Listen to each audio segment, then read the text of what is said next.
Hola, hola, queridos hermanos, sean todos bienvenidos a este segundo domingo de Cuaresma, día de la resurrección de Cristo, día en que nos reunimos para renovar nuestra fe, nuestra esperanza y nuestra caridad.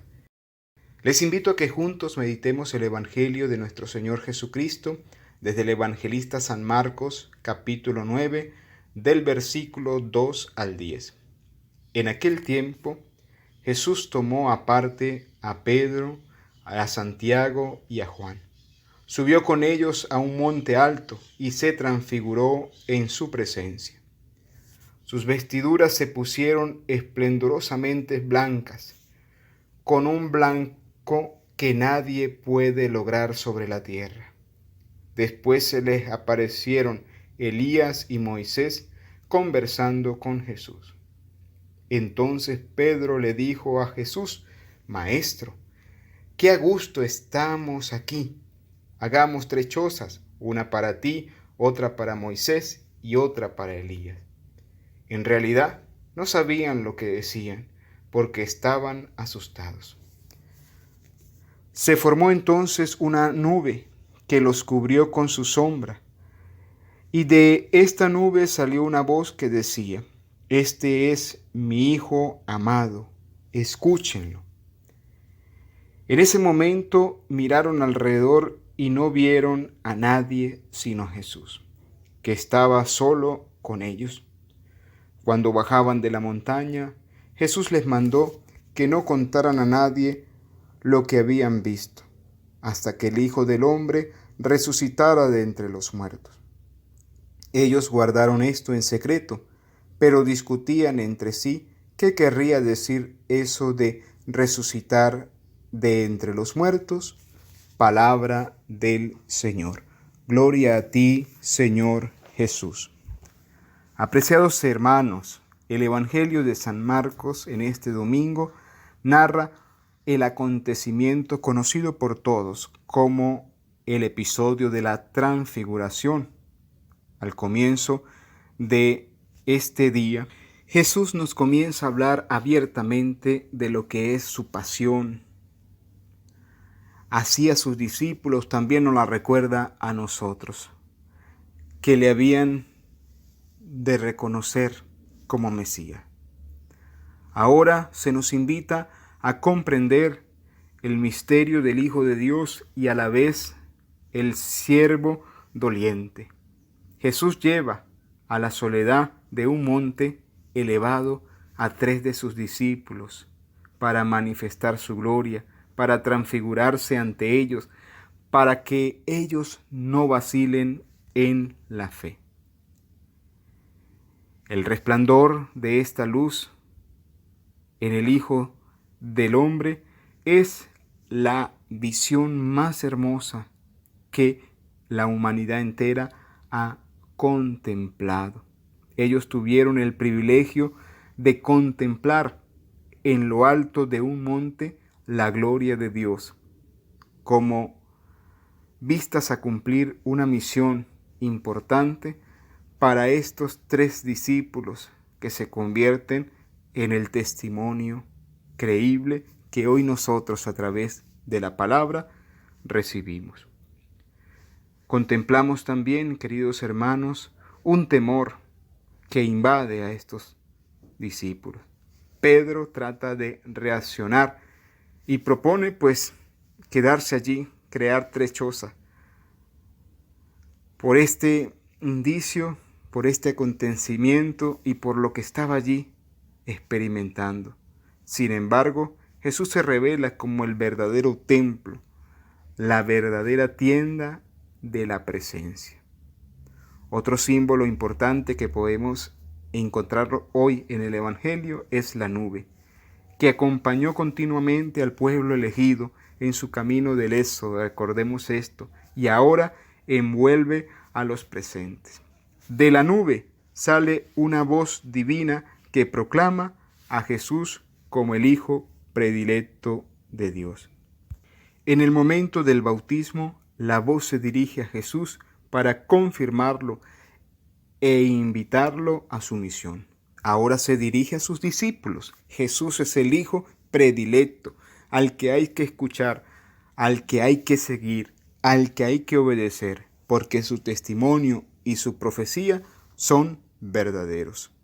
Después de resonar la voz divina, cesó la visión y Jesús vuelve a ser el compañero del camino, el centro de los discípulos.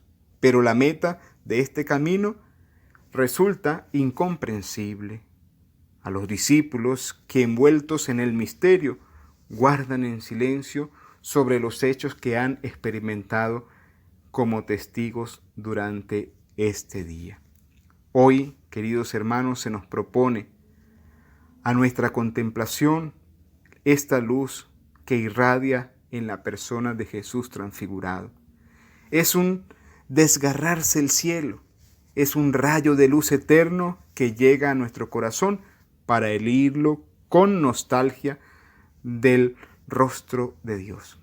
Estamos llamados en este domingo segundo del tiempo de Cuaresma a participar no de una visión desencarnada, falsamente mística, sino a través de las lecturas podemos seguir el hilo de oro, el don de sí mismo como condición de la verdadera comunión con Dios. Recuerda en lo más profundo de tu corazón la transfiguración de Jesús. Nos ofrece, como a los 3 discípulos, una visión luminosa para mostrarnos el final del tiempo y la realidad de la pasión, poco antes anunciada en este mismo capítulo. Ahí está la voz del Padre para confirmarlo. Jesucristo es el Hijo predilecto que cumplirá los designios. Es el testimonio verdadero cuando pide a cada uno de nosotros negarse a sí mismo y llevar su propia cruz detrás de él. Finalmente podríamos decir que la transfiguración no es la revelación impasible de la luz del Verbo a los ojos de los apóstoles, sino que es el momento intenso en el que Jesús aparece para unificar en todo su ser con la compasión de Dios nuestro Padre. Él irradia su luz en su cuerpo de compasión. Es como ese estremecimiento del Padre para la total entrega de su ungido. De ahí la voz que atraviesa la nube y que la hemos mencionado varias veces en este día. Este es mi Hijo amado, en él están todas mis complacencias. Y el mandato de esa voz del Padre, escúchenlo, escúchenlo, escuchen a Jesús, es lo que nos pide Dios nuestro Padre a cada uno de nosotros. En cuanto a los 3 discípulos, estamos representados todos nosotros y son ellos, como nosotros en este tiempo, quien recibimos, quien comprendemos y quien participamos de esta luz, de esta revelación y de esta voz que hoy una vez más se pronuncia a cada uno de nuestros corazones. Ellos cayeron a tierra porque aquel no solo es Dios con los hombres, sino Dios hombre. Nada puede pasar de Dios al hombre, ni del hombre a Dios, sino es a través del cuerpo de nuestro Señor Jesucristo. Ya no hay distinción entre la materia y la divinidad. El cuerpo de Cristo, nuestra carne, está en comunión con el príncipe de la vida, sin confusión, sin separación. Lo que el Verbo inauguró en su encarnación, lo manifestó a través del bautismo y esos milagros se manifiestan a plenitud en la transfiguración. Es decir, el cuerpo del Señor Jesús es el sacramento que concede la vida de Dios a los hombres. Cuando nuestra humanidad, consciente de esta realidad, se une a Jesús, participa de su naturaleza divina. Que el Señor nos ayude en este domingo a vivir transfigurados, a vivir con Cristo dentro de nosotros para iluminar e irradiar a todo aquel que se acerque a nuestra vida. Hagamos juntos la comunión espiritual diciendo: Señor Jesús, creo firmemente que estás en el santísimo sacramento del altar. Como no te puedo recibir hoy sacramentalmente, te pido que vengas en la comunión espiritual, que me llene de tu presencia, que me sane, que me libere. Concédeme la gracia, Jesús, de preparar mi vida para un día recibirte en el santísimo sacramento del altar. Que el Señor les bendiga, les guarde de todo mal y peligro, en el nombre del Padre, del Hijo y del Espíritu Santo. Amén.